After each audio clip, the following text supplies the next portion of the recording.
Welcome to the Down South Hunting Podcast. I'm Adam Cruz with Mike Higman. This podcast is presented to you by OnX Hunt. And speaking of OnX Hunt, we are running a huge giveaway. We're 8 days away from announcing over 16 different winners.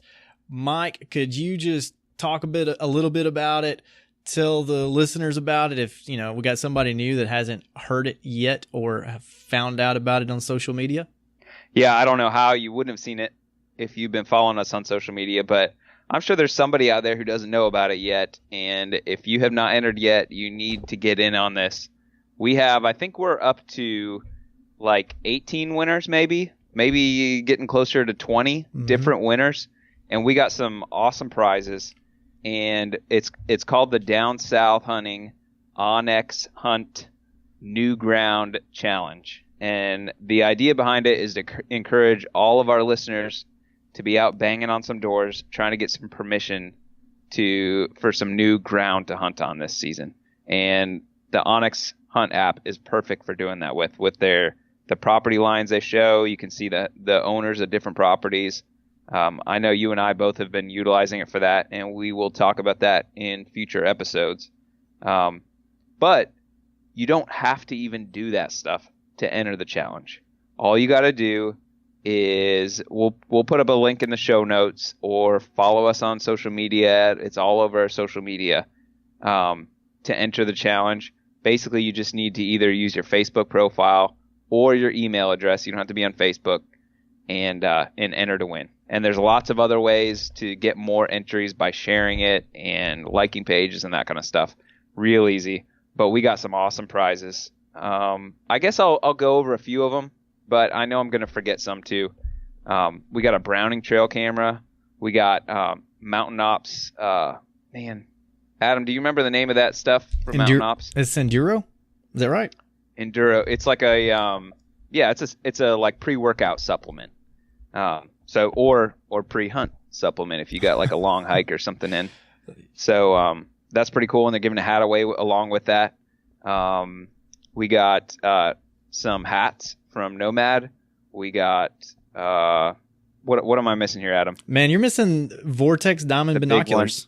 Yeah, like the big And I know we got some more stuff you're going to talk about. Yep. We got the annual memberships from OnX, 3 premium memberships, $100 Cabela's gift card. Are they premium or elite? They are elite. I didn't realize there was a difference. Yeah. Premium's like your state membership. Elite is the big dog. That's like the whole country. Nice. So those things are worth $100 a piece. We're probably up to over $2,000 of value now. So pretty awesome.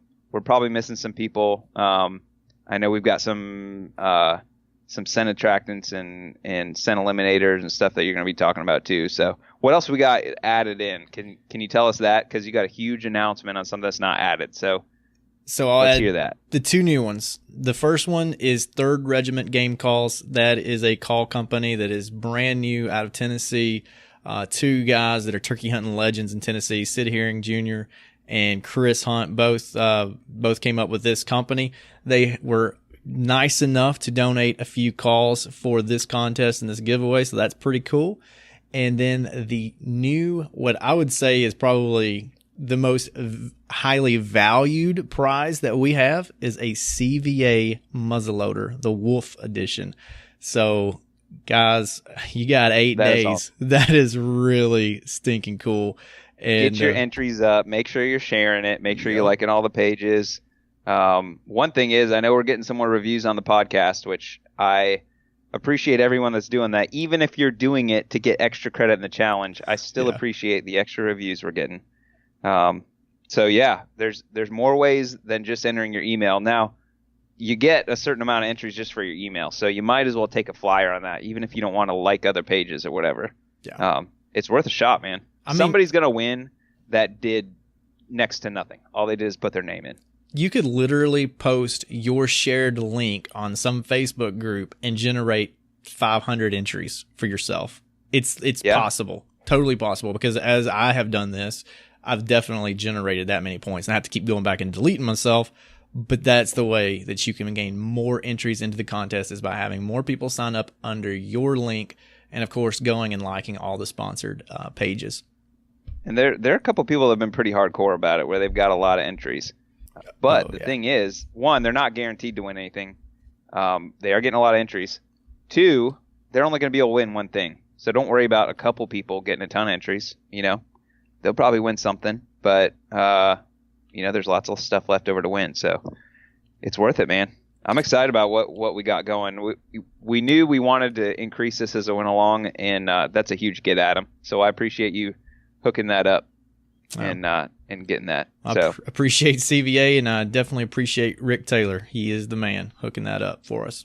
Thank you, Rick Taylor. Yeah, I wish I could win it. Me too. I've already talked about the one thing that I want is a muzzleloader. So maybe in return, I should just go ahead and buy CVA. Yes. Yeah. Probably. Maybe whoever wins it will already have one, and you can buy it from them. Yeah. The offer is already on the table. Yeah.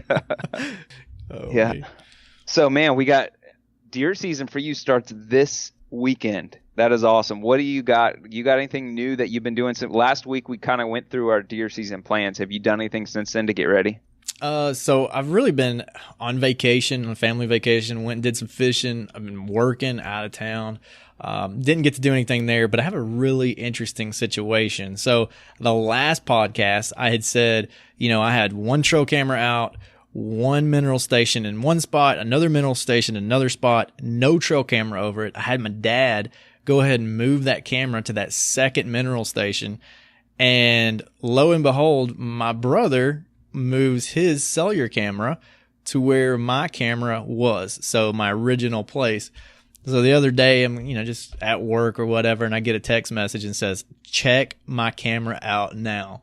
So I'm scurrying to go online, and I check it out, and I didn't even realize he moved it. So he has moved it over my salt block, put another salt block there as well, and he's got a really, really good mature buck on camera.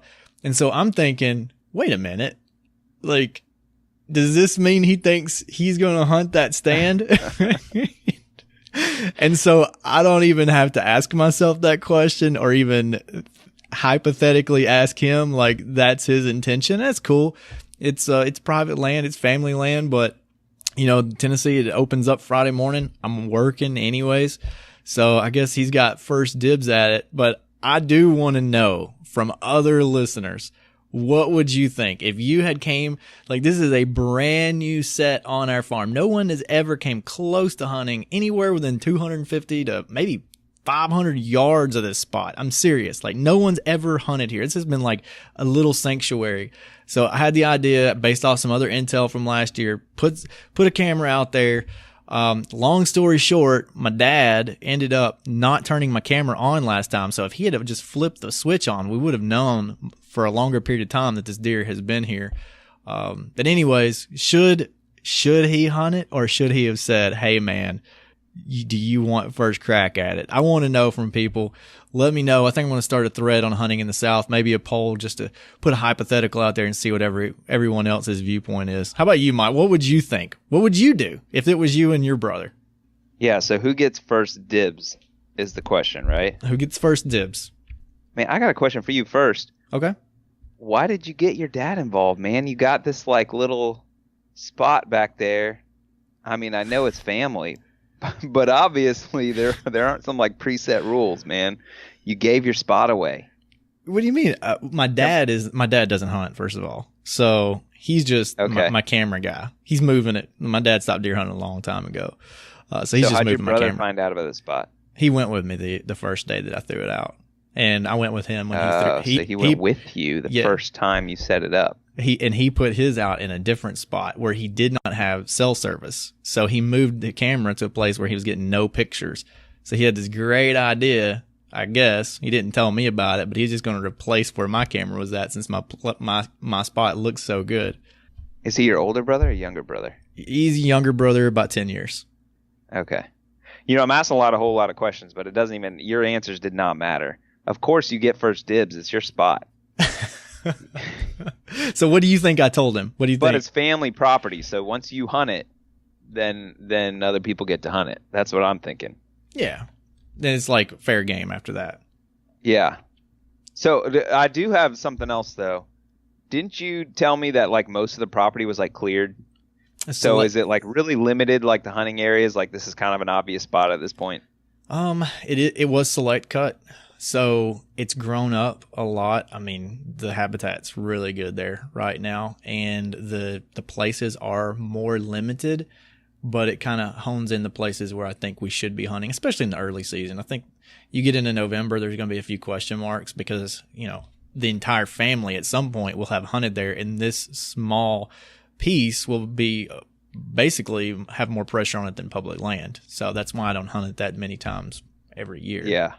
So when you went back to this spot the first time, was it like, hey man, you want to come with me? I'm going to put a mineral block in this spot. Or was it like, hey, let's go scouting? It was, I already said, hey, I'm going to go put one here. You put one there. And we're hunting buddies. We always have been. He was going with me since he was like 4 years old. I killed my first turkey. He was literally laying down, behind me when I shot my first turkey. So he's always been there with me. He's my main man when it comes to being a hunting partner. And we don't really keep any secrets from each other, unfortunately. Yeah. Loose lips. Yeah, you should be keeping some secrets, it sounds like. At least until the first hunt's over.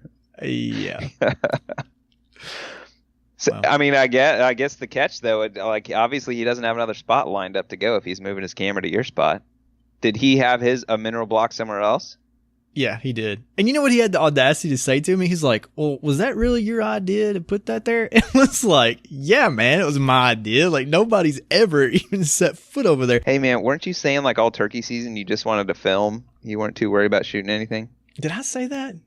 It was during turkey season. Yeah. That wasn't during deer season. I wasn't even thinking about deer hunting at that point.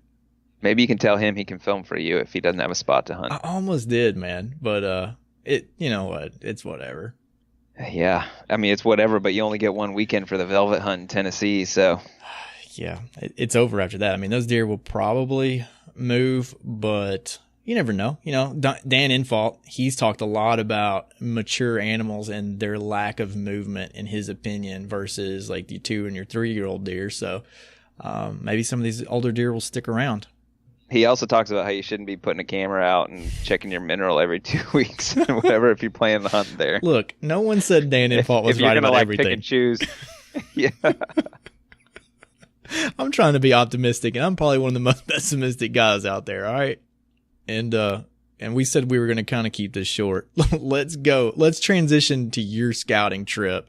I know you've been out this afternoon. I have no clue what you've been into, but why don't you kind of run through what you've been up to today? Yeah, man, I got to do a 3-hour scouting trip today, which is awesome. That's like the first serious scouting I've been able to do before the season. And yeah, last week I talked about wanting to do, scout as I go and hang and hunt, that kind of stuff. But if I can get some scouting in ahead, I'm gonna do as much as possible. So this is for my archery hunt that's in October. So it was just awesome to get to spend some time in the woods.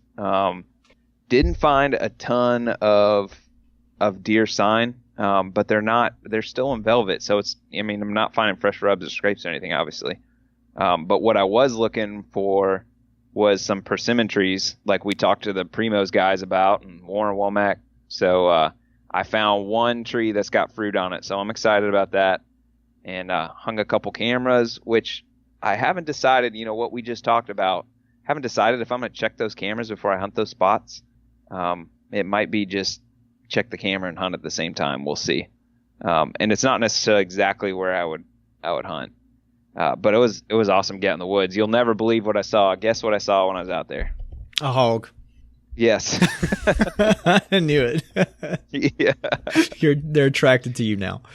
Yeah. I was obviously in the hog area and not the deer area to start out with. So it's property I've never set foot on. So my philosophy is always big bucks have wet feet. So I was going to the wet area first, and that hogs like wet areas too. So I didn't see any deer, but I did see a hog. Did you see any cottonmouths? I didn't, and I had my eyes out because I was in some nasty. Man, I was in an area the hurricane went through last year. Oh, geez. And it was like a nightmare walking through that stuff. Down trees everywhere, just climbing over trees the whole time. So how far did you walk back? I mean, the area with all the trees and stuff, was only a couple 100 yards off the trail, but I ended up walking 4.25 miles. OnX Hunt app told me exactly how far I went. So cool. Marked my persimmon trees, marked my trail cameras, marked my whole route. So yeah, OnX came through for me there. I think we talked about this before. Do you have deer flies where you're at? We do. They're not terribly bad though. Oh man, those things were tearing me up today. Ugh. So, yeah, they're bad. The nice thing is they're kind of slow compared to mosquitoes, so you can grab them. But man, they make up for that in numbers. So on my way back in, after already doing like a 4-mile scout, I was a little tired. I just started jogging because they were killing me. That's the new way to speed scout. Yeah, I'm jogging with my like snake boots on, and the problem is they're attracted to movement. So of course, like jogging works unless you like slow down at all, and then they're like you got extras because they've been chasing you. So that wasn't fun, but man, I just enjoyed being out in the woods tonight. It was cool. So, but I know we got to move on from deer hunting a little bit. I know you and Kyle had a great conversation about hunting out west, which I was not included on because I've got just about nothing to contribute to that conversation. So I'm looking forward to listening to that once this gets posted up. But we ought to jump into that so people can actually listen to the episode. Let's do it, man. All right.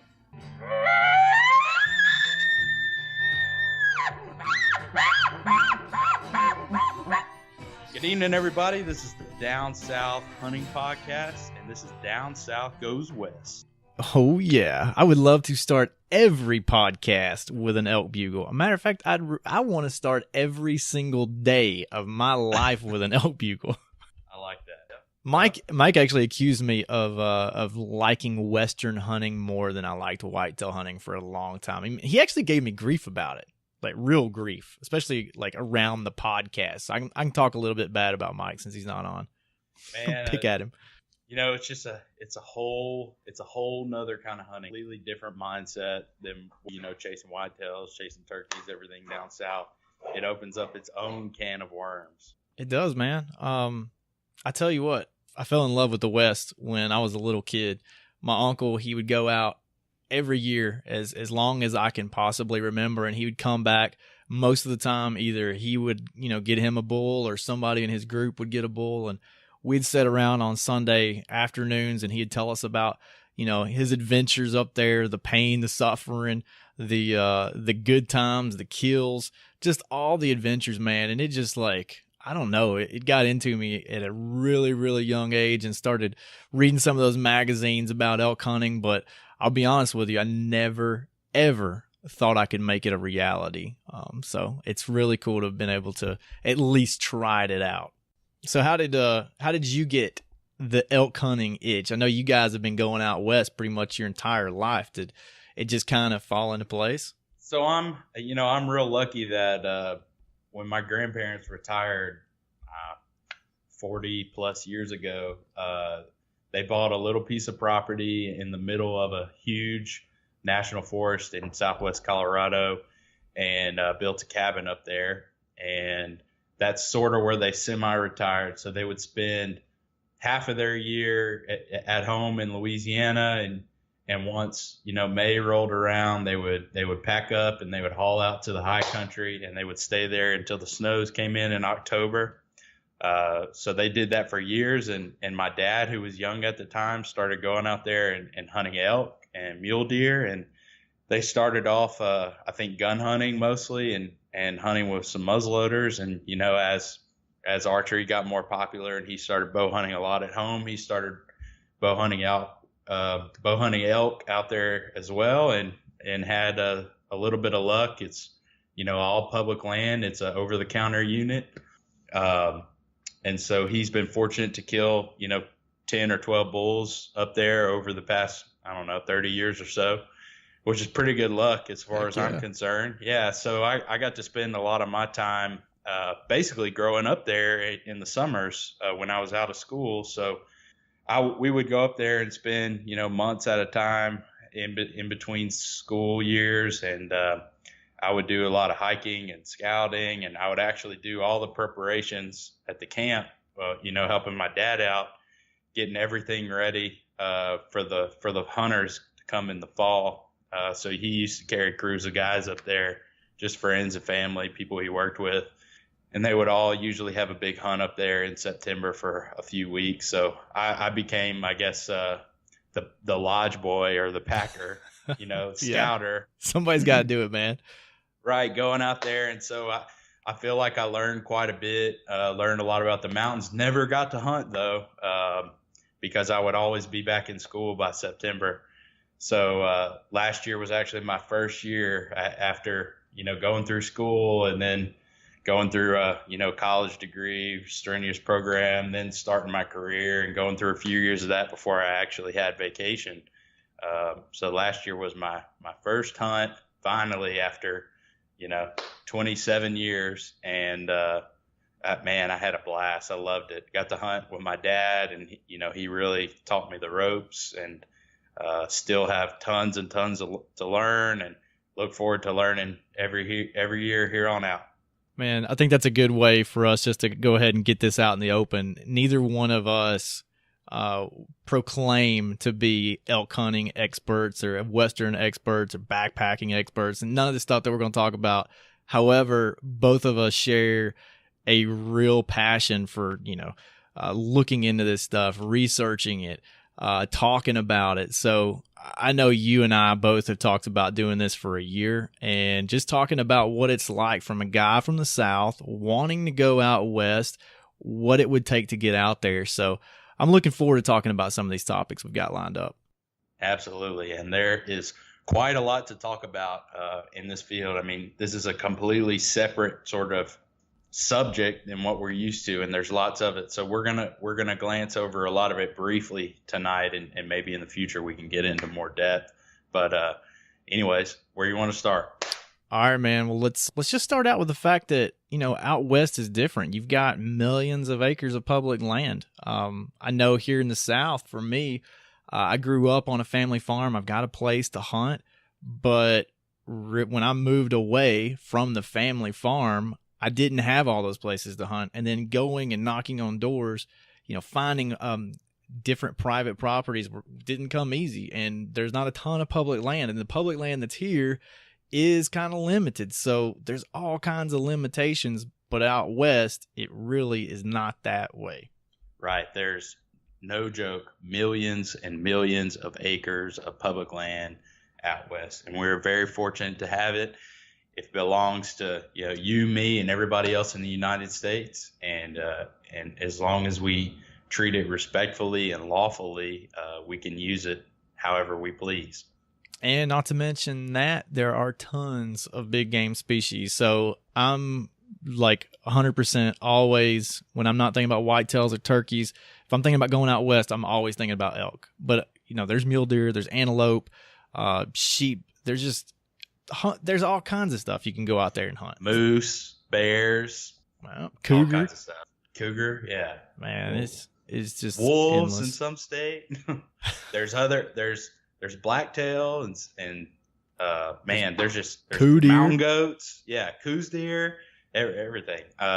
There's so many different types of big game species, which in the South we have our whitetails, and that's what everyone does. We're all whitetail hunters. Well, out west, there's so many different big game species.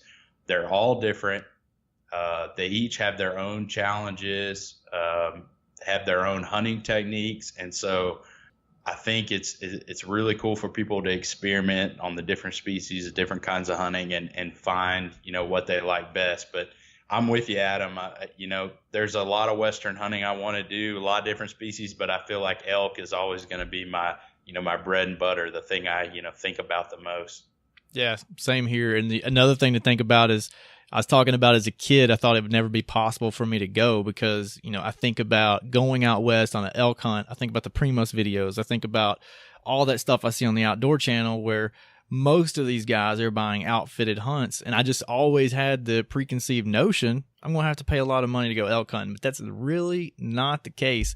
First time I actually went, I spent probably less than $1,000 with tags, food, travel. We even had a cabin in the middle of a public land unit, and I got away with $1,200 or less without a doubt. Yeah, it's really not as bad as people think. It's just something for everybody to think about. These trips are really not super difficult. And they're very realistic for everyone, even the working guy who's only got a few days off a year. And you can go for not much more than a tank of gas to get you there, and the cost of a tag. So talking about tags, do you mind, or maybe would you think about could you go over the different types of tags, the bonus points, preference points, lottery tags? Yeah, so the cool thing in the Western states, and let me preface this by I'm absolutely no expert. It's just something that I have started to teach myself over time. The majority of states run on some type of lottery system or limited tag system, and that's so that they can control the hunting pressure on a lot of these units, and sometimes it changes year to year. But basically, you have some states that have areas that are over the counter tags, which means you can just show up, buy a tag, and go hunting. And there's one of the main states that people think of when they think over the counter is Colorado. Colorado, where I hunt, has tons and tons of units that have elk and mule deer, decent populations that are over the counter. Some of the other ones, and don't quote me, I'm going to have to double check, but I think Idaho has over the counter tags. Maybe Montana. Does Montana have over the counter? I think you can pull some Montana over the counter tags. Yeah, in certain areas, and there are probably some other ones, but a lot of the other units in different states, in different parts of each state. So they have what's called a limited unit, and that means that in order to obtain a tag there, you need to draw through a lottery system. Now, some of them are really easy to draw. Like, for instance, the unit that I hunt in Colorado, it's over the counter for elk, but for mule deer, it's limited, and so I have to put in for a lottery, but the odds are like 50%. So you can actually draw, theoretically every other year. In fact, I drew 2 years in a row. So I drew last year, and I drew another one again this year to go hunt.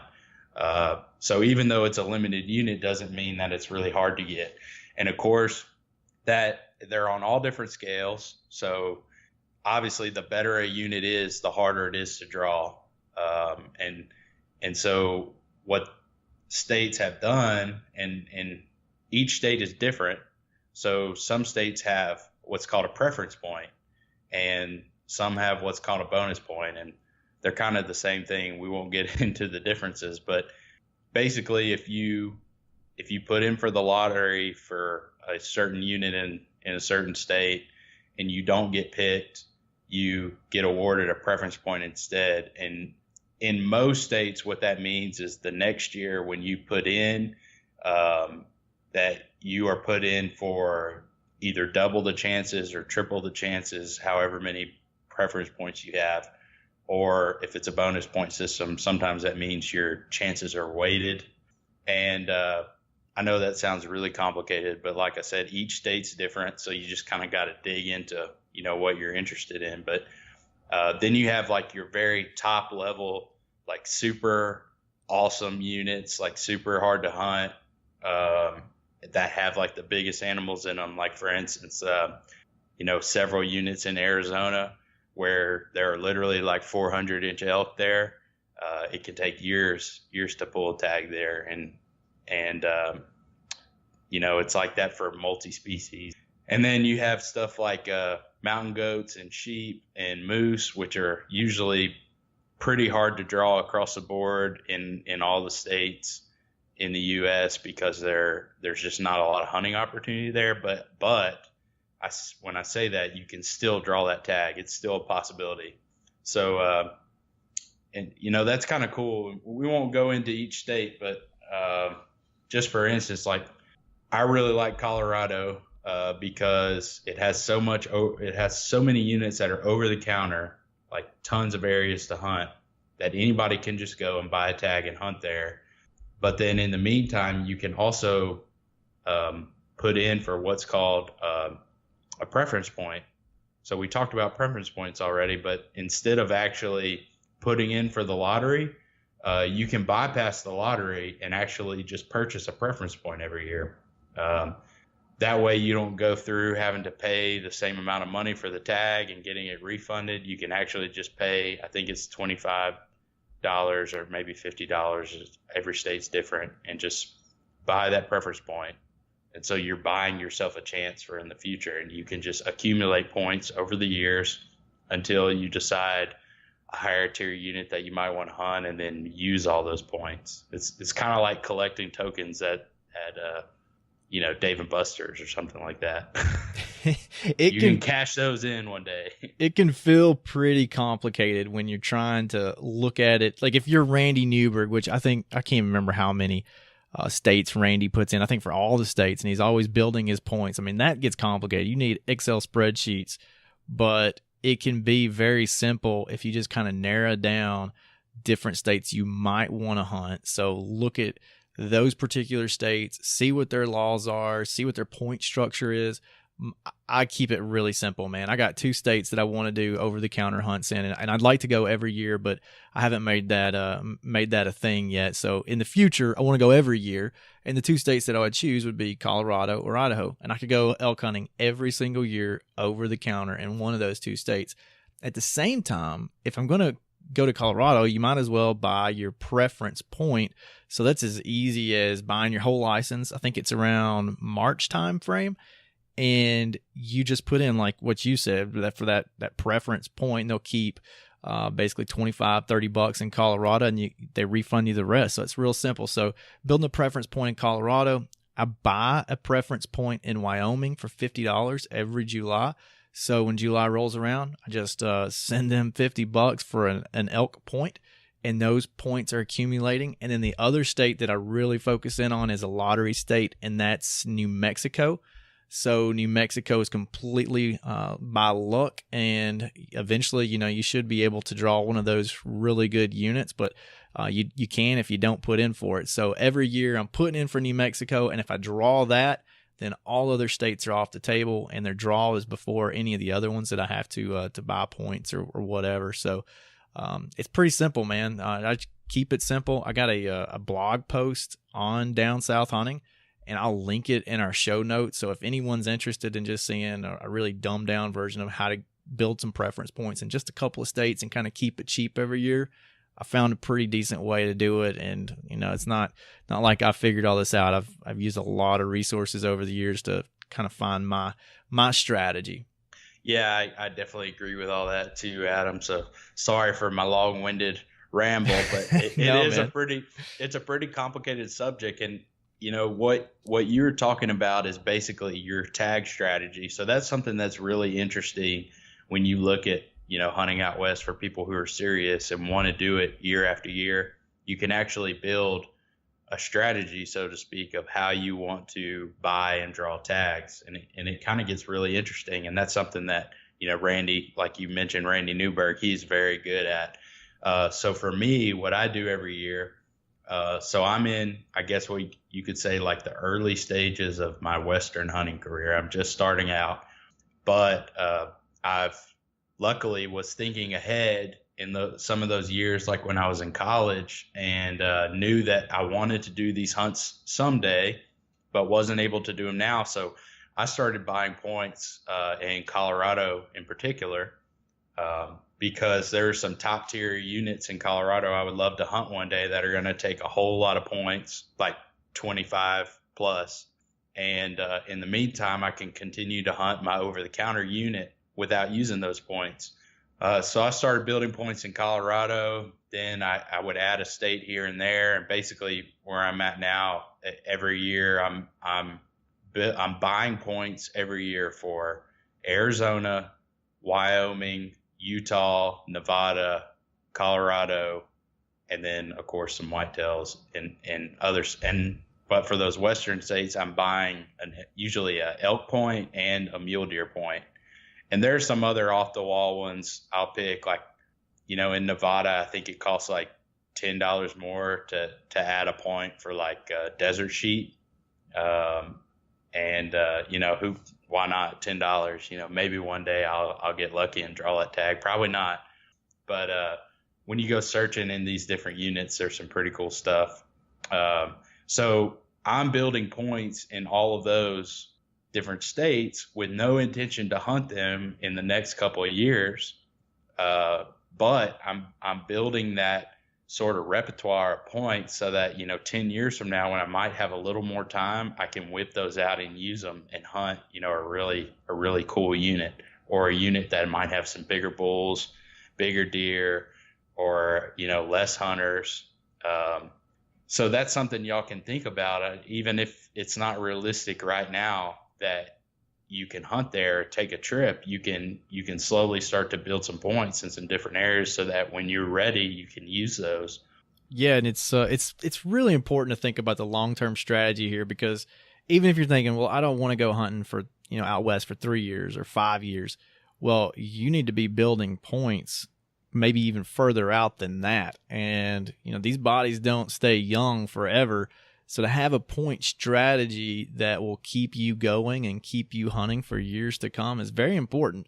So for mine, hopefully I can get to the point where I can go out west every year, and I'm totally cool with doing a over-the-counter hunt every year, but it would be really nice every once in a while to have a New Mexico sprinkled in, or a Wyoming sprinkled in, or, maybe I really need to start putting in for some other states like Arizona, which I heard their tag strategy, or their tag the system is a little bit more relaxed than it was in the past. You have even a better chance of drawing, so it's not impossible. But I'm 35 right now, and if I wanted to go on, your hunt, you was talking about in Colorado, I'm going to be in my 50s or 60 years old before I can go. So it's really important to start really thinking about what you want to do, what you want to hunt right now, and then understand how to get there. It's all long-term thinking with out west hunts.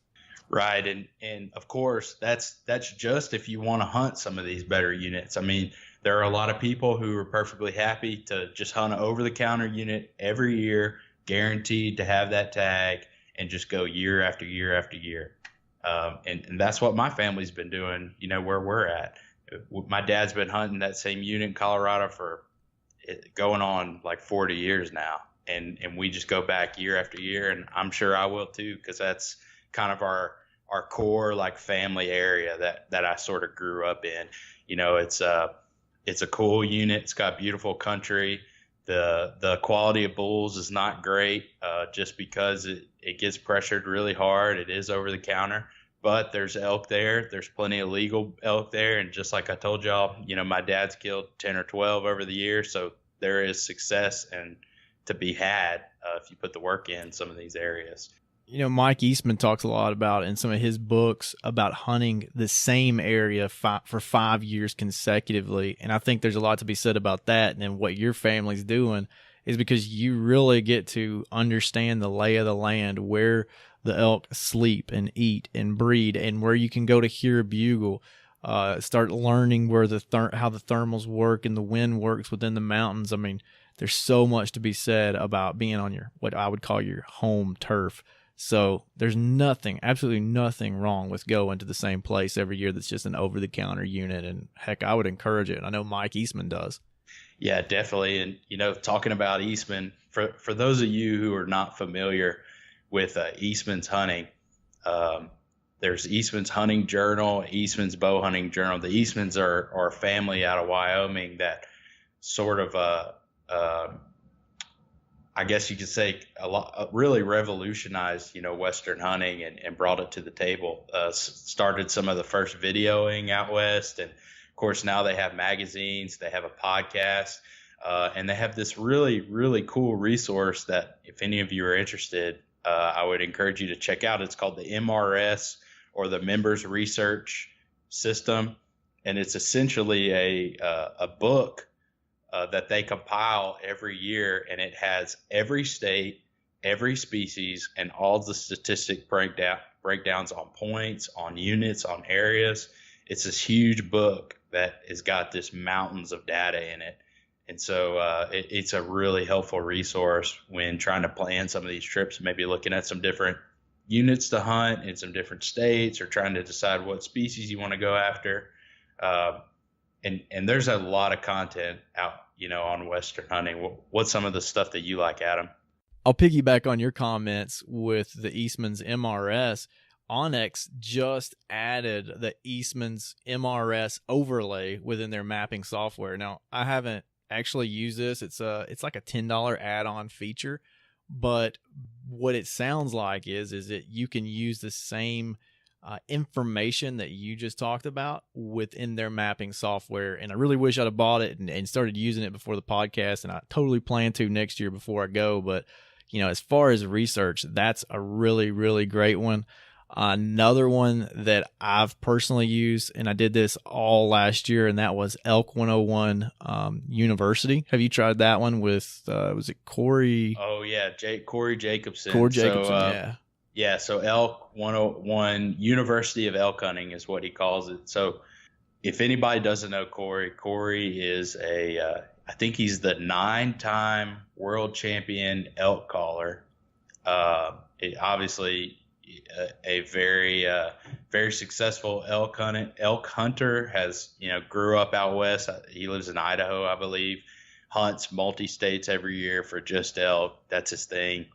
And he put together, it's basically a crash course, like a master class for elk hunting. And it's an online deal. I'll have to double check on what the cost is. I signed up as soon as he announced it. I've been a member now for, I think, 2 years. But basically, it's the breakdown of everything from researching a hunt and finding a place to hunt, like through gear, calling, reading maps. Yeah, like scouting, physical fitness, camping type stuff for people who are backpacking, meat care. Yeah, meat care, early season hunting, rut hunting, late season hunting, like basically everything you can think of. And that's probably a much better resource for y'all to listen to than Adam and I right now. Yeah, definitely. He knows exactly what he's doing. But anyways, I encourage y'all to check it out. And also, he did a film with Sitka Gear last year called The Linguists, which was about basically the people who made elk calling popular back in the 70s. Yeah. And it's a really cool film. Y'all check it out. Yeah, and he did an interview with Will Primos right after that. That's like a part of that. It's one of the best Will Primos videos or interviews I've ever watched. It's so cool. So he focuses the whole film on Will Primos, Rocky Jacobson, who is his father, who owns Rocky Mountain Hunting Calls, Larry D. Jones, and Wayne Carlton. And all four of those guys are sort of the godfathers of calling elk and making it actually starting these call companies and making these calls for anybody to buy. So it's a really cool film. Obviously they do a lot of hunting throughout, but it just takes a really cool spin on it.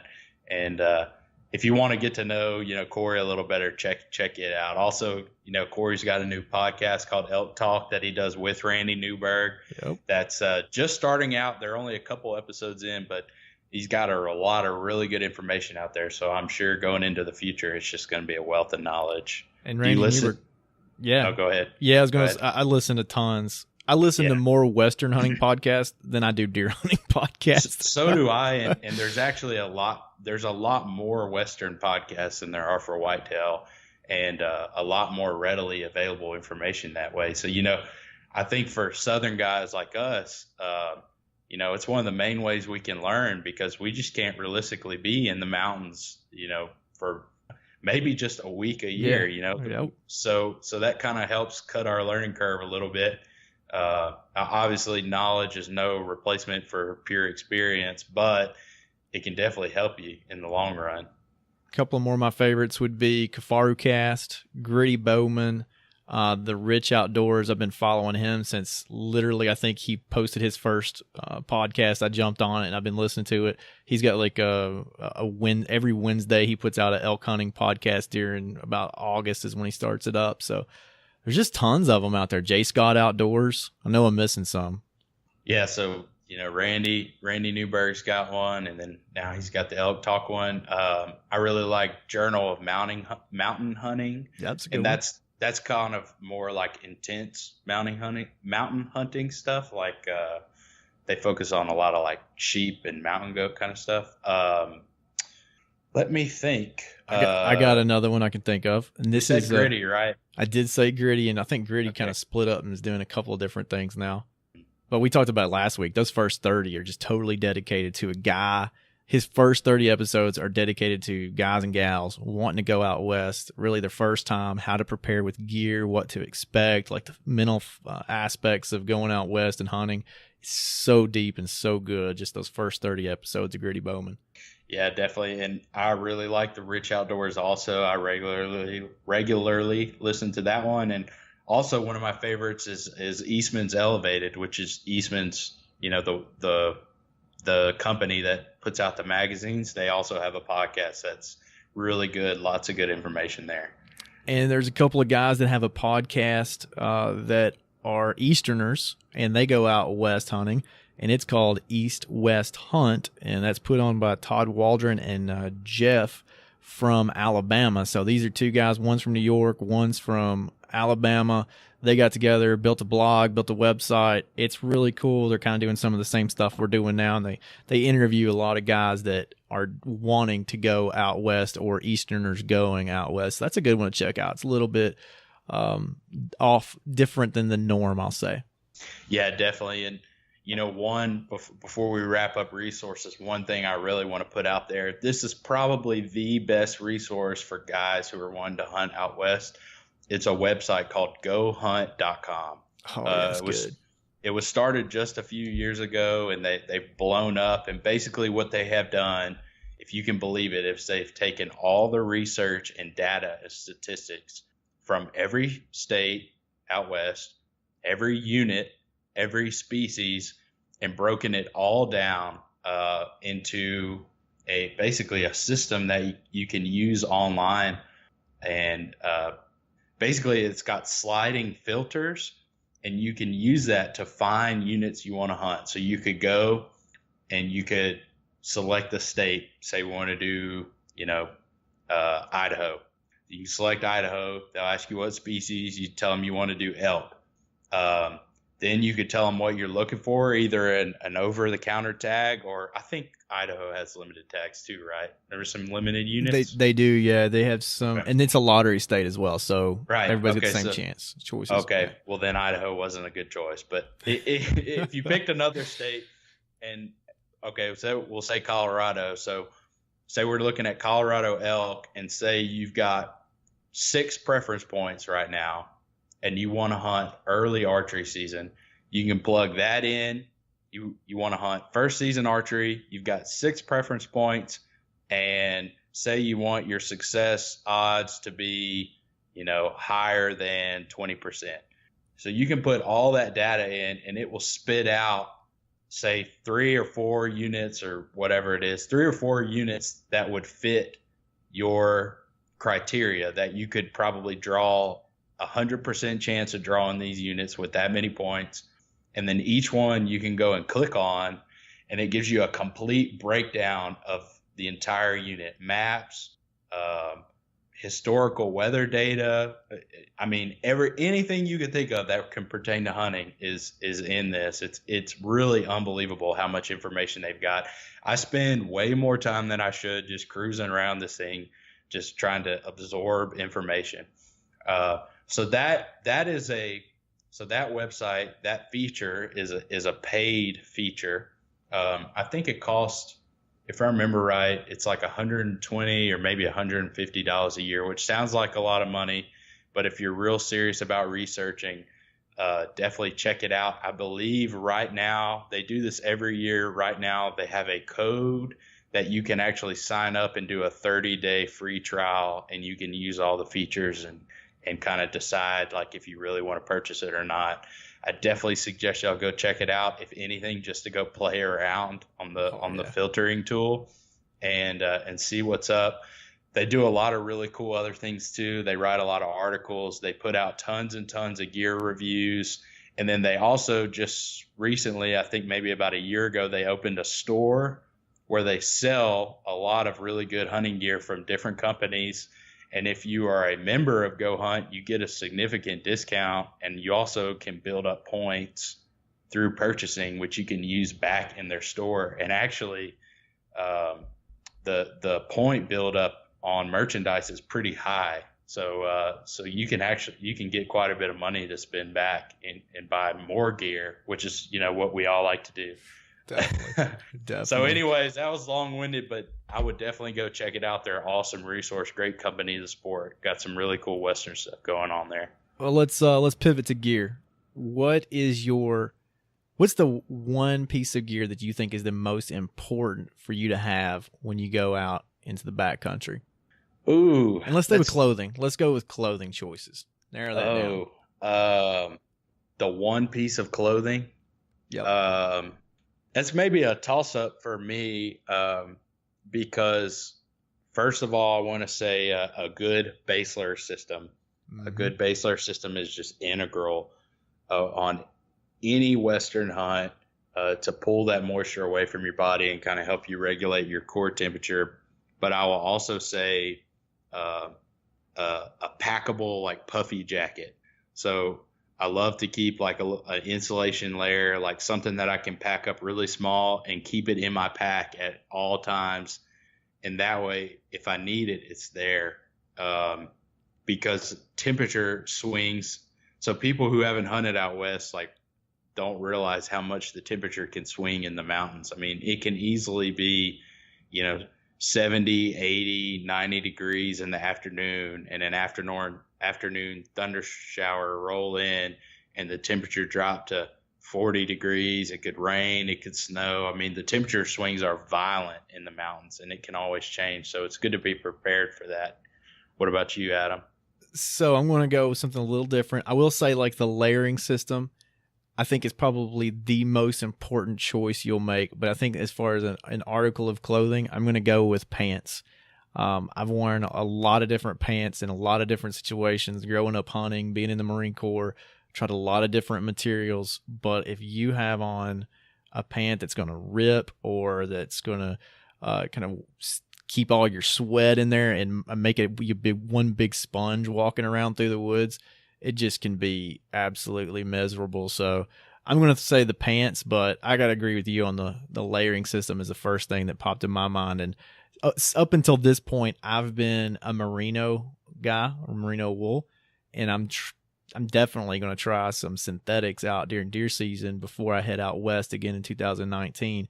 But as far as the layering system for you, do you like merino, or are you a synthetic guy? What's your choice? Yeah, so I do like merino, but I typically go synthetic for elk hunting, and that's because I sweat quite a bit. And so I feel like that synthetic pulls that and wicks that away better than merino. Now, merino also does that, and it's really just like, personal choice. They both do the job. They both do it differently, but they both do it well. I just prefer a synthetic. I feel like it does better in warmer temperatures than merino does. So let me ask you this on the stink factor. I've worn merino, I've worn the same pair of underwear, I think, for 3 or 4 days, and no stink. I know some of you guys are like, what the heck is he talking about? Well, when you go out into the mountains, and if you're camping, backpacking, whatever, you want to have on as little as possible on your body to carry in. So, even the small things like underwear, you got to think about. Socks, you got to think about. What about the synthetics? Is that the odor? Does it get pretty rough after a few days, or is it more like the merino where it seems like it just kind of dissipates? So originally, synthetics definitely built up stank, where merino is naturally odor resistant. Mm-hmm. However, just because technology is getting better, they're now using all kinds of different coatings and technologies in the synthetics that resist bacteria growth, which is what makes the odor. So I haven't seen much of a problem with it. Also, something that I did last year that I think helped quite a bit. So I have one of those Scent Crusher ozone bags, and I don't really buy into the scent deal for deer or for anything, as far as making yourself scent less. I don't think that's a possibility. But where those products really excel is if you treat your clothes with ozone for just a couple of minutes, what that does is kill the bacteria and stop the bacteria growth. And so your clothes do not get that funk growing on them. So if you're in a place where you're not backpacking in, say if you're hunting out of a wall tent or your truck or something where you can just throw your base layers in at night and just treat them real quick for just a couple minutes, I found that makes huge difference in the woods because trust me, when you're out there 3 or 4 days, you build up a stank. Yes, you do. Yeah. And I don't want to pivot away from gear, but I will bring up the camping side a little bit. I've been out west 3 times to hunt, and every time I've said, I'm going to go out there and I'm going to backpack in. I'm going to take my tent. I'm going to sleep out in the backcountry. Well, I've yet to do that, and every time I went and I've either had like a base camp, which my first time elk hunting I went and I set this up at the beginning of the podcast, but we got a cabin from an outfitter on public land. That was really awesome. Had steak every night. You come back, it's a lot of time getting back to the truck. You burn a lot of miles and you burn a lot of hours walking back, but there's a lot of comforts there. And the second way is to just have a base camp, like to simply car camp. Take you a big tent or a wall tent, whatever might be more comfortable for you, and just kind of ease yourself into this western hunting. So going out and sleeping under the stars 2 miles away from the truck isn't for everybody when they start. So you might want to consider just going the car camping route as well. Right. And, like for me, so I'm fortunate that we have this family cabin that's up in the middle of absolutely nowhere, and it doesn't take very long to get to where we want to hunt. And so basically what we do is we get up really early in the morning. We'll drive, 5, 10, 20 miles away from our cabin to an area where we want to hunt. We'll park, and then we'll hike a few more miles in, and we'll go hunt these areas. And then at the end of the hunt, whether, either we'll hunt till like midday, or we may make a full day and hunt all day. And then in the evening, we'll come back, and then we'll drive back to base camp. So that's the situation we have on that unit, just because we have that cabin. But I have every intention of doing backpack hunts in the future. I really, really want to do that. I think it's awesome. You can basically sleep out there with the critters and the elk and stay mobile and move camp. And actually, I had planned on doing it this upcoming season. I was going to spike out from in our unit, spike out from our cabin for a couple of days at a time. And that way I can kind of dip my feet in the water and teach myself, learn how to do it. But I actually injured my back pretty badly back at the end of April. And so I've been in physical therapy for the past few months. So I kind of decided that the backpacking deal just wasn't going to happen this year, just based on the injury. But I'm just now coming out of being cleared. So that's kind of let down for me, because I was kind of getting pumped about it. And that's kind of a whole nother side of Western hunting, is it's basically taking hunting out west and then combining it with backpacking and camping. So there's a lot of different things to look at, a lot of different types of gear. And some of these guys, that's the only way they hunt. And it's really cool how technical they get about it. Like you hear about people cutting the handles off of their toothbrushes just to save ounces. That kind of stuff's really exciting to me as a gearhead. And so I'm kind of looking forward into getting in that in the future. But unfortunately, I got to put it off another year. But that doesn't mean you can't be a gearhead hunting out of a base camp, because you're on the mountain. The conditions are different. It's harder on your body. You want to go as light as possible. You're hunting a tough environment. You want durable articles of clothing. You want durable gear. And I'll circle back real quick to the layering system we talked about. So for those of us who hunt whitetails a whole lot, layering systems are kind of a new thing in the past, 5, 8, 10 years. And a lot of people are catching on just because of how well you can regulate your body temperature. But for hunting out west, like a layering system is almost a necessity, just because of, like I said before, there's huge swings in temperature every day. I mean, your day can start out below freezing and it can be 80 by midday. There's huge swings in weather. It can be, sunny 1 minute. It can be rainy 1 minute.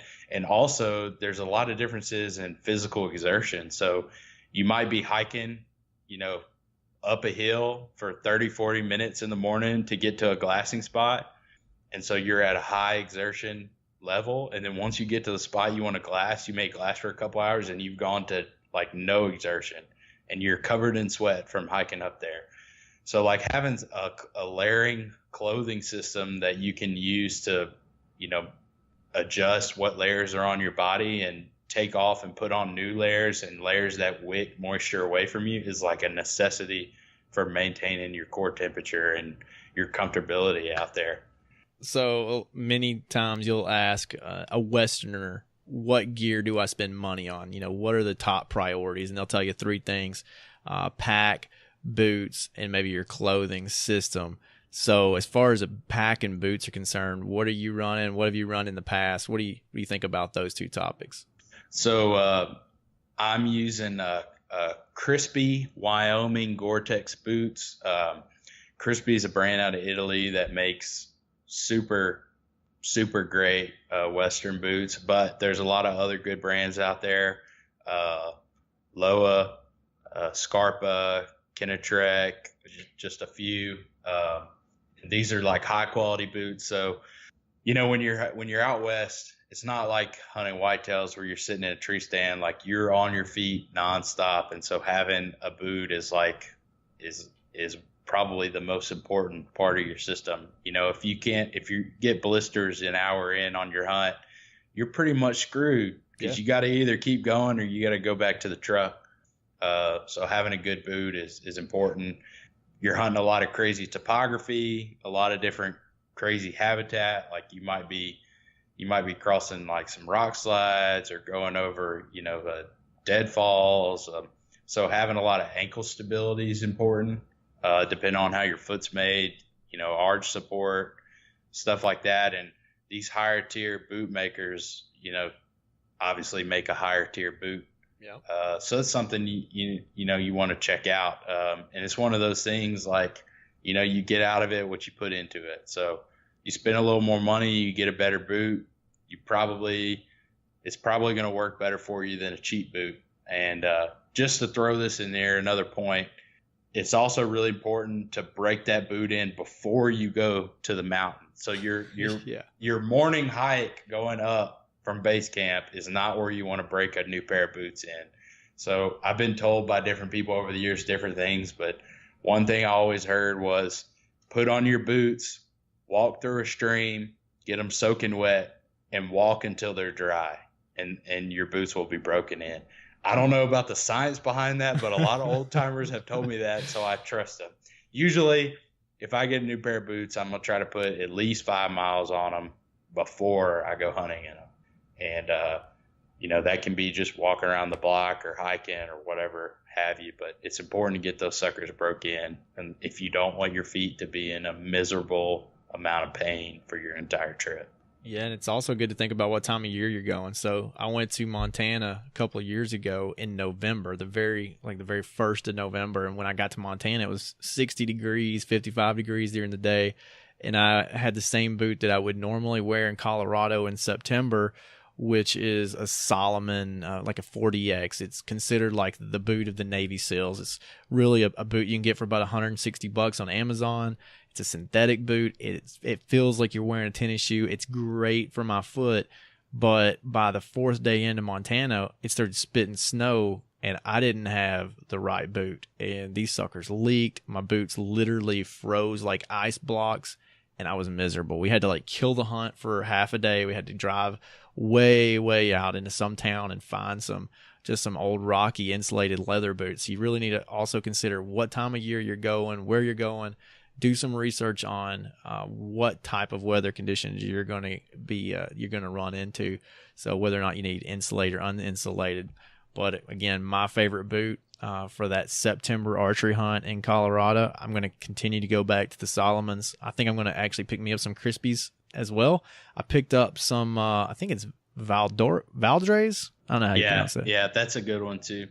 They were just like the wrong size. That was my problem. But nice boot. Yeah, so I mean, it's the same thing. Different companies are going to fit different people better. Luckily for me, the first pair of Crispies I got fit like a champ, and that those Wyomings that I'm wearing, it's a shorter boot, almost like a mid boot. It's a little bit taller than like a hiking shoe, but it's not a full like ankle boot. And I wear that. That's my early season like archery hunt boot when it's hotter outside. It's also Gore-Tex coated, so I don't have to worry too much about water or walking through dew or anything in the morning. But like my dad, he uses Kinnetrick boots. He's had the same pair for years and he loves it. That's another great company. So just do your research. There's a lot of good ones out there, just like clothes, and see what you want. Read as many reviews as you can. I mean, you guys are gearheads like we are. I'm sure y'all know what to do on looking for new hunting gear to use. It's the funnest part of the off season, man. finding out what you need, what you gotta have. Hardest on the wallet. Oh, it's a lot harder on the wallet than, I don't know, man. I don't know what costs you more, whitetails or Western gear. I guess like suiting up for Western gear is almost like suiting up to become a new duck hunter. You got to sink a lot of cash into it all at once, but after that, you're pretty good. And unfortunately, if you're like me, I like to deer hunt, duck hunt, elk hunt, turkey hunt, goose hunt. And so I'm just poor all the time. Yeah, ask my wife where my money goes. I swear I never buy new jeans, new dress pants, but man, as soon as the new camo is out, I'm like, I might need some of that. That looks pretty good. Definitely. So one thing, we talked about layering system, we talked about boots, we need to talk about packs, but one thing I think you left out when you're talking about what Western guys put the most emphasis in is optics. Oh yeah. So depending, and this is completely dependent about where you're hunting, but optics are usually the most important part of a Western guy's, hunting system. A lot of guys rely on their optics. So like if you can't find game, then you can't hunt it. Or, if you can see that buck that's half a mile away and tell if he's a shooter or not, then and he's not, then you don't have to hike all the way over there just to find out he's not big enough. So optics are really important. And like I said, it depends on the hunt. Like for me, on my Colorado hunt, we're hunting primarily thick, dark timber, not a lot of open ground. So I don't do any glassing really. And I just carry a standard set of 10x42s, some Zeiss, same binoculars that I use deer hunting. And those serve me well. That's a really good, like all around set of binos. But a lot of the Western guys, especially people who are hunting big open country, they may be carrying 12x or 15x binoculars and then plus a spotting scope. There are some guys out there who carry a set of 10x42s on their chest, a pair of 15x in their pack, and a spotter. It just depends on where you're hunting and what you're hunting for and how big of a role glassing is going to play on that hunt. But definitely glass is kind of the same deal. Like you get what you pay for. So if you're really dependent on glass, obviously you want to spend money and get the best set you can get. If you're not dependent on glass like I am, where you're hunting primarily thick timber, it's not as big of a deal. So just something to think about. I'd say most guys, if you're thinking about hitting up an over-the-counter unit in Colorado, you're probably not going to need anything different than what you have for deer season. But if you're going to Montana, man, your life, your hunt just got a lot more expensive if you want to have a lot of fun and have increase your chances of success. That's just the way it is. Plus, you got to get the tripod too. You got to pack all that. Right. And I mean, if you're hunting like Utah, Nevada, Arizona, New Mexico, like desert states, like you need glass. Like that's a huge part of hunting down there is glassing. And also, if you're hunting mule deer, like especially early season mule deer when they're real high and you're hunting in the basins, glass is really important there too. So, but for rut hunting elk, which I think is the most of what you and I are talking about, glass is not that big of a deal, not that important. Whitetail glass will get you by unless you just have really terrible whitetail glass, which you need to do better. You step up your game just a little bit. It'll be worth it in the long run. Let's All right. packs. Yeah, packs. Definitely. Go ahead.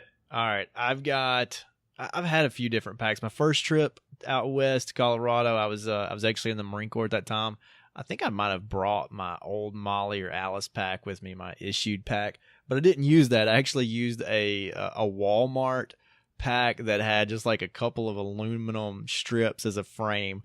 And thankfully, I didn't have to try to pack out an elk because I don't know what I would have done. I guess I would have tried to find a packer real quick because that would not have worked. But the next time, I got ready to go back out west, I did a lot of research and kind of looking based off my needs, which was really lightweight and really minimalist. I ended up going with the Stone Glacier Solo, which is it's served me well. I use it whitetail hunting. I'm going to actually try to use it as my run and gun setup for the saddle this year and carry my sticks in and a bunch of other stuff. So awesome. I've enjoyed that pack, but there are a lot of really great packs in the market, and I know you've got one that I really wanted to hear more about. Yeah, definitely. So,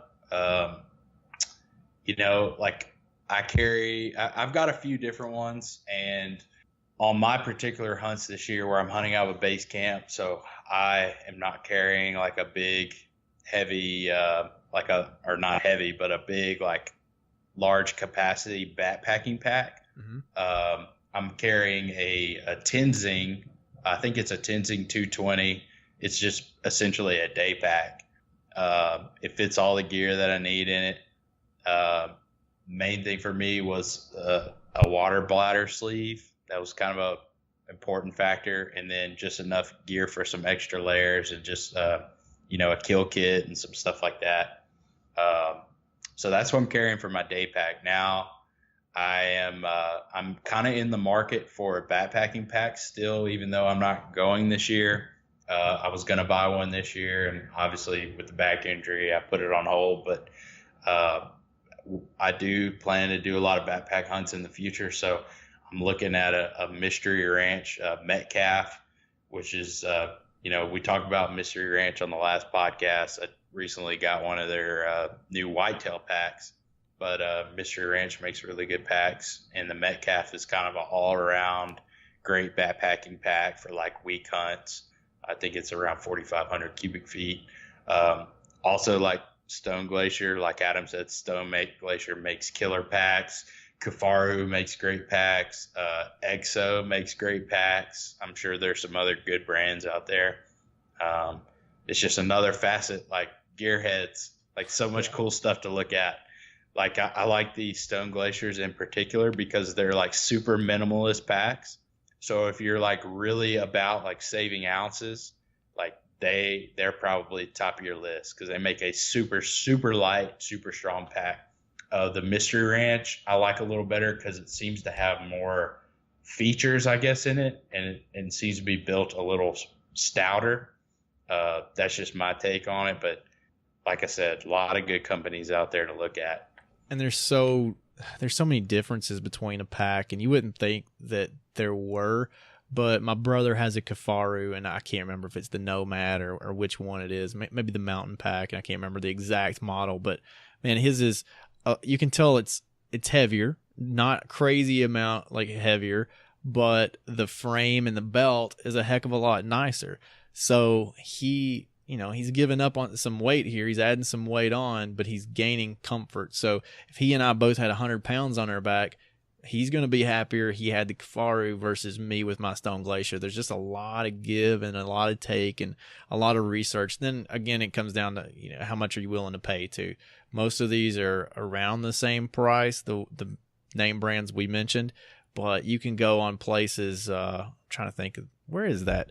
Rock Slide, ROKSLIDE. You can go on the classifieds of Rock Slide and you can find a great pack for half the price. So that would be the first place I'd start shopping for a backpack. Rock Slide's another great resource just for Western gear. Lots of reviews. People who are really nitpicky about what they're using out west, like, give some really in-depth product reviews on there, and they're not really biased to any company, so everything you get's like legit. It's just a good place to go cruise around. But one thing too that's pretty cool on current packs, so obviously technology is just getting better all the time with everything in the world, and that luckily for us bleeds into hunting gear. So like in the old days, if you watch any like old Fred Bear videos, they're literally like packing up the mountains on a like box frame pack, which is literally like pieces of wood strapped to their back, and they have like if they're coming down off the mountain with meat, they've got like a quarter or something strapped to it. Looks insanely uncomfortable. I'm sure it did the job, but like today, these new packs, the tech's so good on them, they're actually built where most of them have shelf loads where you can actually separate the bag part away from the frame, and you can slide like your quartered animal, like your leg quarters or whatever, like in between, and it holds it securely on your back, and you can hike that puppy out of the woods. It's really neat, and definitely check out YouTube. There's some really cool videos out there of different companies that make these packs and can show like kind of the features that they have. But cool stuff. More gear stuff. Yeah, part of my my fitness regimen is actually I'll get a sandbag, which I'll go to Lowe's and get this big, I think it's like a 40-pound bag of sand, and I'll stick it in between my frame and my bag. I'll separate it out on that stone glacier, and it just slides right in there. And I know Stephen Ornella and a few other podcasts, they talk about their fitness regimen. It's not CrossFit. It's not doing 100 squats per day. It's literally throwing a pack on your back and walking. Just go 5 miles, 10 miles, find some inclines, find some hills, find some mountains, whatever you got to build up those legs and ankles. And that's one really good way of doing it. So having a good pack, a good boot, even as you're training, is important. Yeah, definitely. And we don't have to touch too deep on training, but obviously the more in shape you are, the better you're going to handle the mountains. That's not saying if you're not in shape, you're not going to be able to handle it. It's just going to be tougher on your hunt, and it may impact what you're doing. So I'm not in great shape, and especially this past year with this back injury, my training for the hunt kind of got put on hold for about 3 months. Usually I also walk with a pack, and that did not happen this year because of the back injury. So I'm coming in the next 4 or 5 weeks before my hunt, training as hard as I can, but just reality is I didn't get to it this year. And so I've already made it a goal to really improve on that for this upcoming season or the next upcoming season. So I guess that'll be 2019. Yeah. So it's never too early to start, but just a few things that will help you. I've spent a lot of times in the mountains growing up, and altitude affects everyone differently. It can also be extremely serious if you don't prep correctly. A lot of guys who are going up there the first time do get altitude sickness if you don't treat it right, and that can ruin a hunt really fast. You could even die, literally. Oh yeah, you can die. Yeah, lots of guys go up there and get sick, and that's not to scare you. That's just to, so you learn, what you need to do in advance. And so one of the major things is like tons and tons and tons of fluids. So the altitude's super high in the mountains. Also, the humidity is just so much lower than it is here in the South. Like a lot of times, even if you sweat, your sweat may evaporate off your body before you realize it. So you could possibly be losing a lot of fluids and no different. It's not like being in here, Louisiana, walk outside and I'm immediately like completely drenched in sweat. That happens on a daily basis. It's not like that in the mountains. And so you could be sweating and it evaporating before you realize it. And so you're losing a lot of fluids. That's one way you can get sick if you get really dehydrated. Another thing too is if you try to do too much at one time, so you need to kind of give your body a little bit of time to acclimate. One thing that helps some people, and it may not be realistic for everyone, but a lot of times driving. So driving to where you're going to hunt, and if say like for Adam going from Tennessee, if you drove from Tennessee to Idaho, that would help you acclimate a lot more than if you hopped on a plane and showed up. That's not saying you can't do it that way, but that slow ascension of elevation as you drive across the United States really helps your body get used to it easier. And I don't know a lot of the science behind how your body works with that, but there's a lot less oxygen in the air. So your system works differently. Luckily, for some reason, I have always acclimated really well, really quickly, and my dad is the same way. But the other people in our family, like my mom, my sister, my brother, my sister-in-law, like when they go up there with us, like none of them acclimate well at all, and it takes them days to get used to it. So I don't know what the fact behind it is, but just be careful about if you're going out there for first time, and don't push your body too hard right out the gate, and because if you do get altitude sickness, it's going to run your hunt really fast. Yeah. And you don't want that for your first experience. So do a little bit of research on that.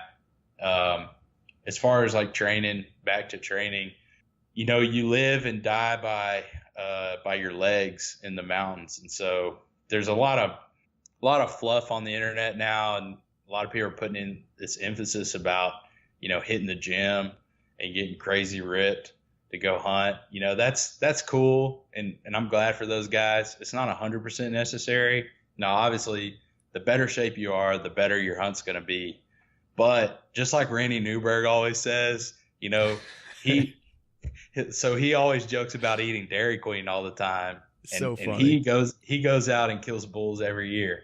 And so it's not about being like super ripped. It's kind of cool. You just be smart about the training you do. So it's your legs is a big focus. Number one will be your legs. Your legs are carrying you nonstop, like up and down the hills. And so the better shape your legs are in, the better you could be. The second one is your endurance, or like your lung capacity.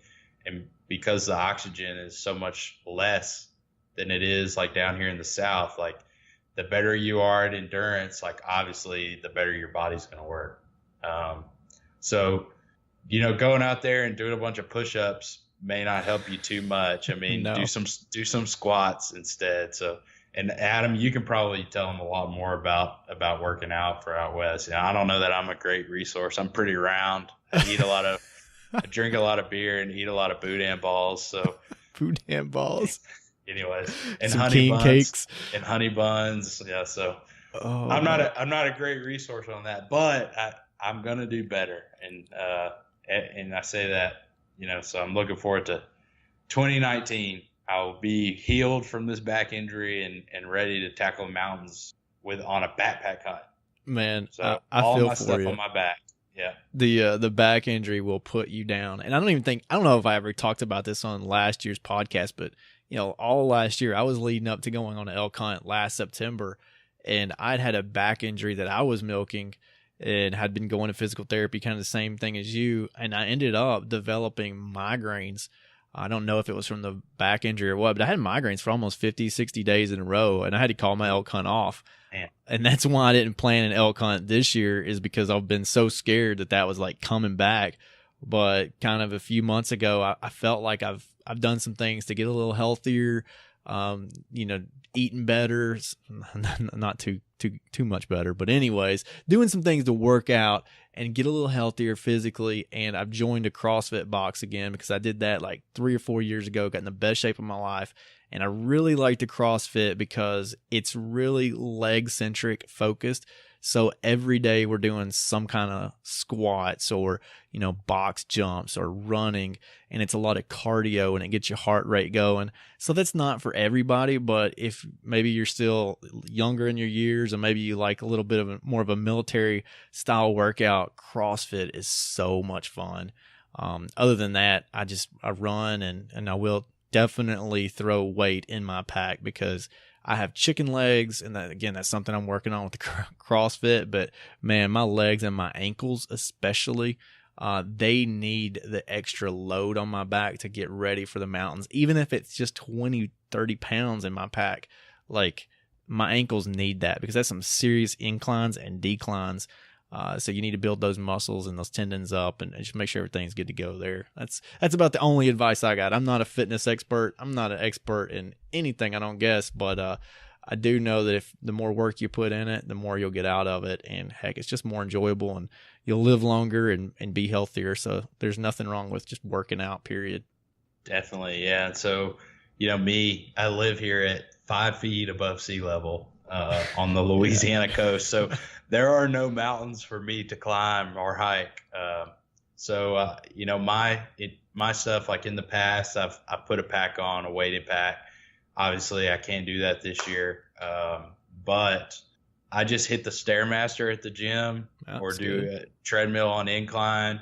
If I'm feeling really spunky, I'll go hit stadiums. Yep. That's a great idea.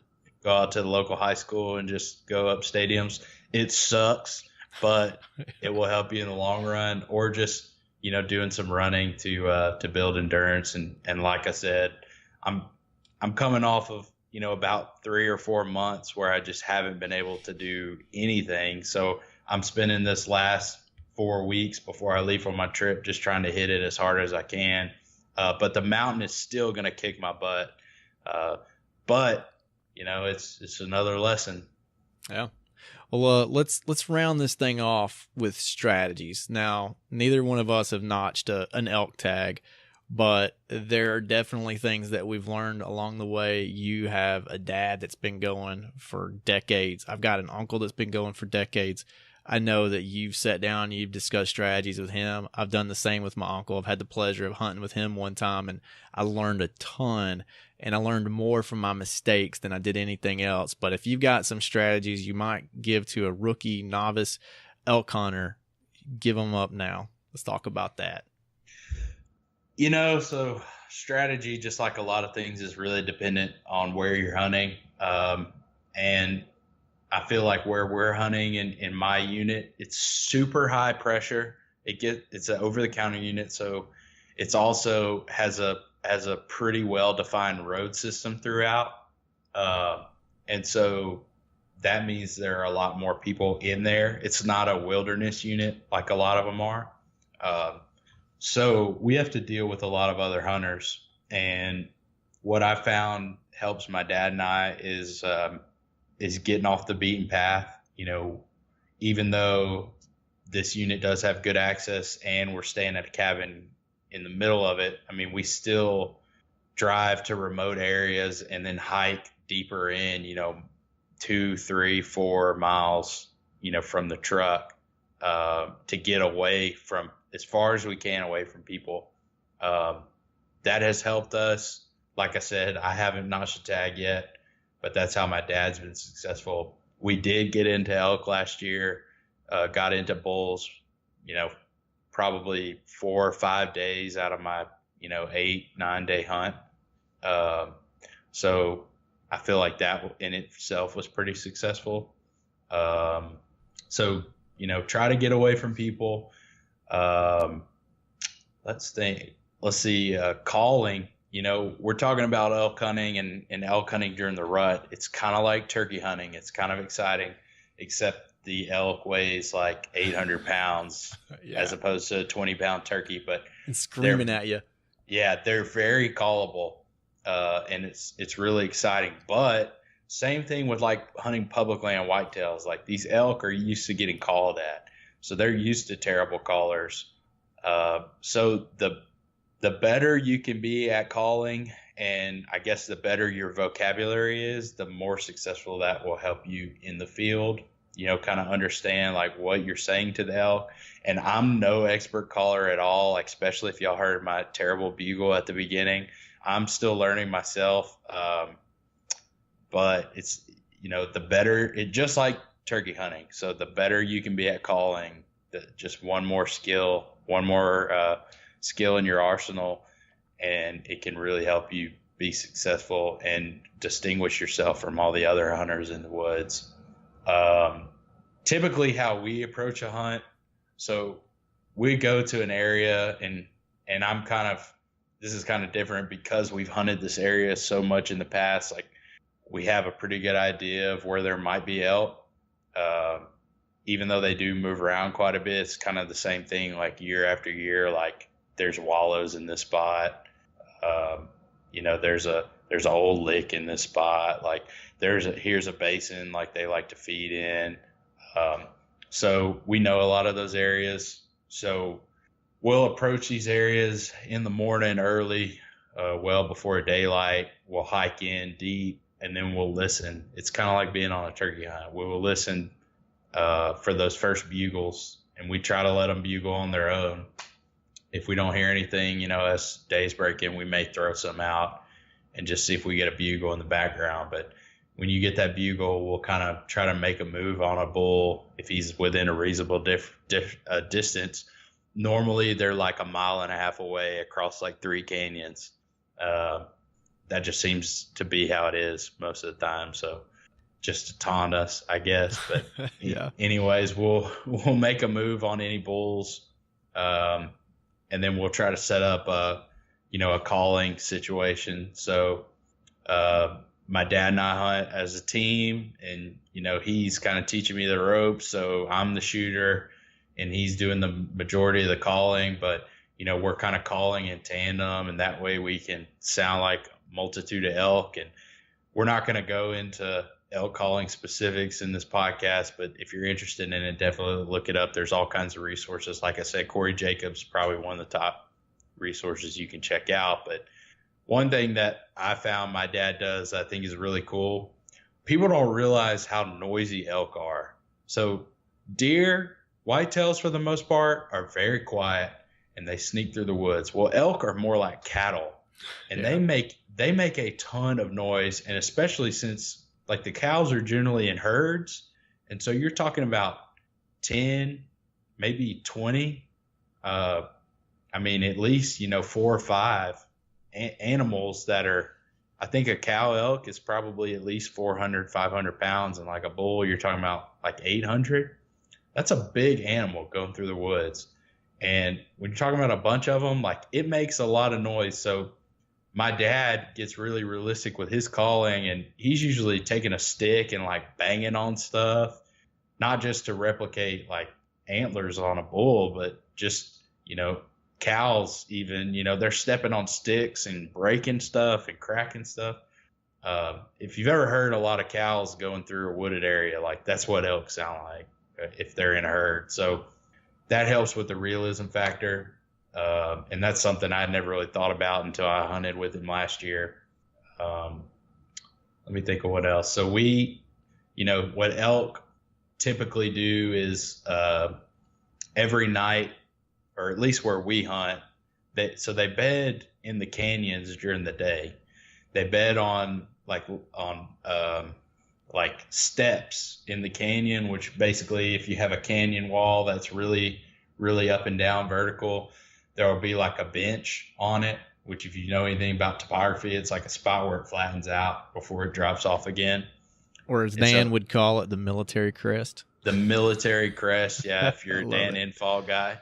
So elk typically will bed on these flat areas, on these like slopes way down the sides of these canyons, and usually that's dark timber. That's where they are for most of the day. In the evenings, they come out of those canyons and they head to either, like where we're at, it's kind of like some mesas, like the flat tops, or anywhere where they can find like some meadows or basins that they can feed on, where there's like open grass. And then so they'll feed there all night, and then in the mornings they head back into the canyon. So we usually are focusing on those canyon rims, trying to catch either the elk coming out of the canyon at night or going back in the canyon that morning. And so that just affects the areas we want to hunt. If we're hunting midday, we may go dive into some of those canyons, but Just depends on how you're wanting to hunt in that situation. Um, let's see. I can't think of any more tips right now. You go ahead. Well, break up this long soliloquy of words. I've got a couple, and I think the first one is really easy, and that's just paying attention to the wind and the thermals in the mountains. Yeah, that's like the main thing. Yeah, that's just one of those things you always have to be aware of. If you can find some milkweed, which that's another Dannon fault thing, if you can find some of that, take it with you, really figure out what the thermals are doing throughout the mountains, or just take your little powder puff bottle and, if nothing else, that'll work better than nothing. And just really try to understand what the thermals are doing. And sometimes you're not going to be able to help it. You're going to get winded. But if you're not in there with them, you're not going to kill one. And that brings me to my second point, which is not something I hear a ton of people saying, but it kind of goes back to your point about how loud elk are. My first elk hunt, we dropped off in this big canyon, and we just got into some bulls, man. They were bugling their heads off, just squealing, screaming at us. And we were on a muzzleloader hunt. My cousin, he actually had a muzzleloader tag, and I had an archery tag, and my uncle had an archery tag. But since he has the muzzleloader, he's going to go in first. So the bull's screaming, and my cousin is just kind of inching through. And my uncle, after that hunt's over with, he didn't kill the bull. My uncle brought us back, and he's like, "Look, guys, we're not whitetail hunting anymore. We're elk hunting, and elk make noise, and you can make noise too." And you have to get in there with them, or you're not going to kill them. If you just set back like this is a Primos video and let us try to call, that's not always going to work. You've got to be able to work your way through and get to those elk. So as long as they don't see you or smell you, you're good. The noise factor, just going back to what you said, you can make the noise, just don't let them see you or smell you. So I guess my biggest tip for a whitetail guy is don't go in there all apprehensive and touchy-feely. Be aggressive. You may only have one chance to get this thing done. Go down in flames is all I can tell you. Again, I haven't killed an elk, but that's been what seemed like some good advice, because that entire trip it seemed like we may have been tiptoeing around a little bit too much to try to kill an elk, and it just didn't work out. So I can definitely testify to that, because my dad told me the exact same thing last year about halfway through our hunt. Because I'm a whitetail guy, even though I'd spent a lot of times in mountains, I had never chased an elk, so I didn't know any differently. One particular hunt, we were in an area around a reservoir that was kind of in the middle of nowhere, and we got in between two bulls, and one of them was a herd bull with cows, and then another was a satellite that was flanking it. But the herd bull was basically trying to keep the satellite bull away from his harem of cows, and we were pretty close. They were close enough when they were bugling that I kept thinking I could see them, or that I should be able to see them, but I never could. And my dad kept telling me to go ahead and try to get in position. And I was tiptoeing, being careful where I stepped and weaving between trees like as slow as I could, because I thought that those bulls would be able to see me. And eventually I just could not get there fast enough, and they moved off. But it was the same kind of deal. Like, surprisingly, you can be really aggressive, and you can get away with so much more movement on the ground with elk than you can with a deer. Like, it's unbelievable. It's not even a question. So that definitely, just to piggyback on that, like, I made that mistake for real last year, big time. So I'm not going to do it this year. Just be smart. Well, anything else you want to cover before we sign off? No, I mean, we covered a whole lot of information tonight, and it was really, really broad, and hope we could just get some people, fired up maybe to make that one trip out west. But hope we can, do maybe some future shows and on some more specific topics on it, since I know you and I both love it. But one thing I want to hear from you, so we talked about elk, and earlier we really talked about the opportunities that the West has.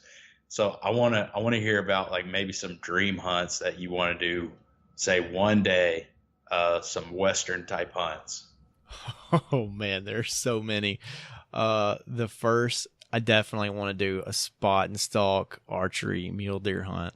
I'm talking like some Dwight shoe, taking your boots off, going in your sock feet, stalking up on a muley that's bedding down up against a rock and sending an arrow through him. That's one of my top hunts that I definitely want to go on. The next is, man, I simply just want to kill a really good elk. And I mean, if I go 5 or 6 more years without getting it done on public land by myself, DIYing it, I may end up like forking out some money to pay for an outfitter to try to get it done. So that's my main goal. I mean, I've got other sheep hunts that I want to go on. I want to go on a moose hunt in Alaska, caribou. But the main thing is with these Western hunts, it's almost like turkey hunting for me, in the fact of it's more of a social sport. I really just enjoy going with someone, getting to strategize, talk, enjoy everything that God has given us and that's here for us to take advantage of. And it's such a privilege, man. And I love it. So that's kind of where I'm at.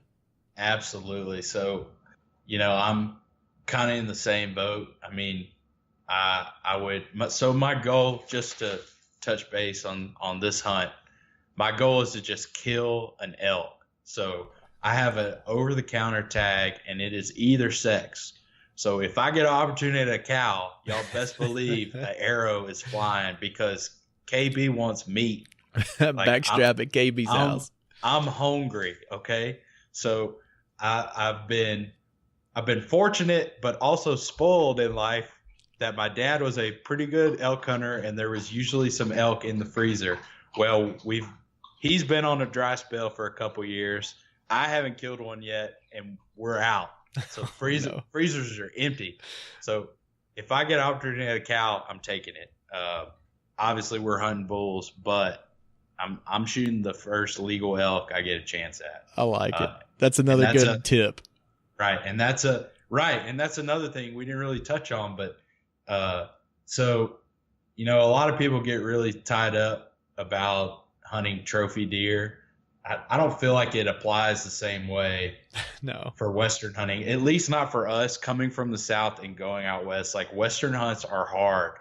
There's nothing wrong with killing a legal bull or a legal deer on a DIY hunt out West. Okay? Don't you hold off on no bull. Heck no. If I see a 4-point bull, which that's the rule in Colorado, it has to have 4 points on one side.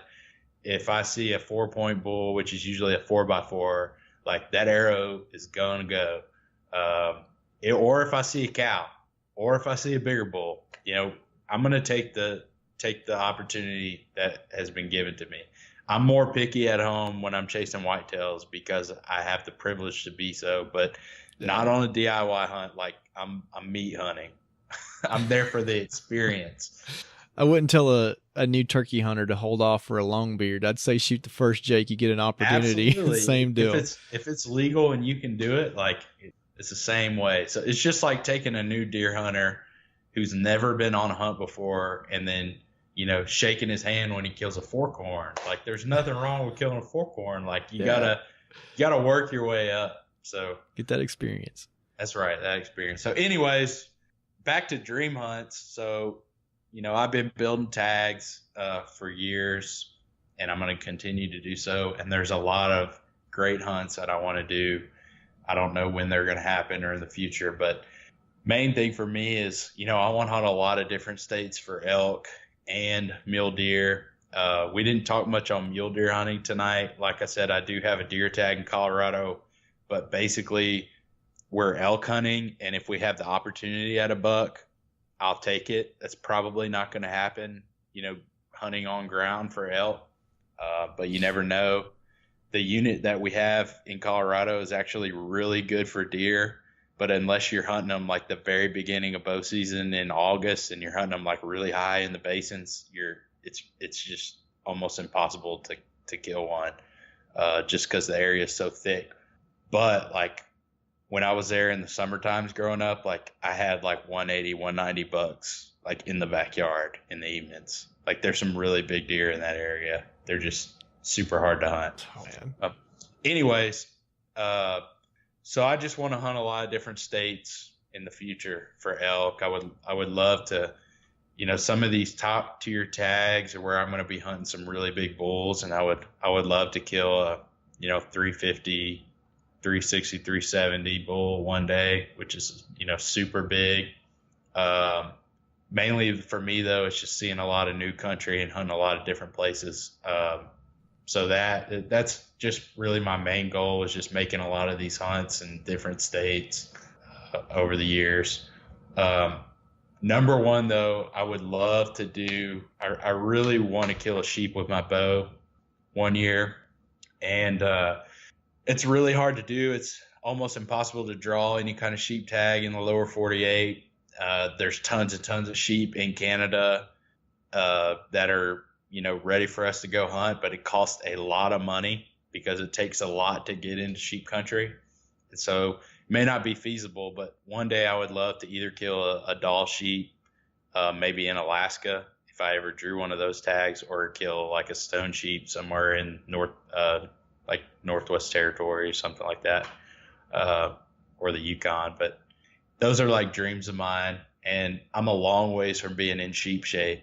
So not realistic right now, but maybe one day. But luckily for me, I got hopefully a lot of years coming up to chase elk out west, and then chase some muleys and build my skill set, build my experience base, and that'll prepare me for some future hunts even further down the road. So anyways, that's all I got for tonight. Well, good stuff, man. We talked about a lot of different things. Yeah, that's kind of the way.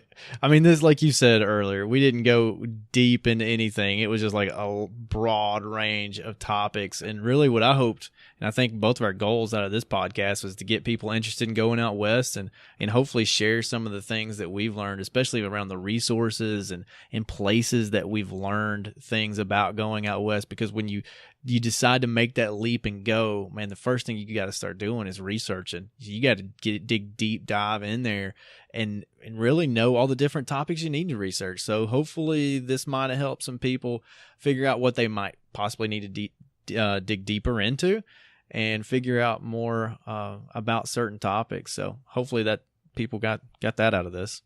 Definitely. So, I'll just be happy if I can kind of, spark that interest in somebody. And Adam and I, like we said, we're novices. Like, we're learning. We're a few years into this, but we don't know what we're doing, but we do know what we're doing, but we're fumbling through it all the same. Exactly. And so, we'll answer any questions you got, but there are a lot of guys out here who this is all they do. They're not deer hunting or turkey hunting in the South. Like, their hunting season is when elk season rolls around, and they're backpacking miles in, and they're staying out there for 10 days, and then they're coming back with a load of elk on their back. And those guys are way more suited to answer questions than we are. So I encourage you to check out some of those podcasts we talked about, some of these websites and other research materials like Eastman's Magazine, and some of those other sources if you want to really get in deeper into this kind of stuff. But like we said, I hope this just, forms that spark in somebody, and, who might now be willing to take that leap and realize that, it's not as hard or as expensive as people think it may be. I mean, there are ample opportunities out west. We are so fortunate to have these 1 million acres of public lands. And not to get on a soapbox, but I think that's really important that's why it's really important for us hunters to advocate for the protection of public lands. It's so that a couple of guys from Louisiana and Tennessee, like you and I, can knock off in September and head west and go chase elk and have that experience. It's really important. Without the public land, we wouldn't have that opportunity without dropping tens of thousands of dollars to do it. So absolutely. Really thankful for that. Well, Kyle, man, I've enjoyed it. I appreciate you spending the time. And if the listeners have hung in there this long, hey, thank you for listening. This Western hunting theme is a passion of Kyle and mine both, so we love talking about it. But for tonight, we're out down south. We're out down south.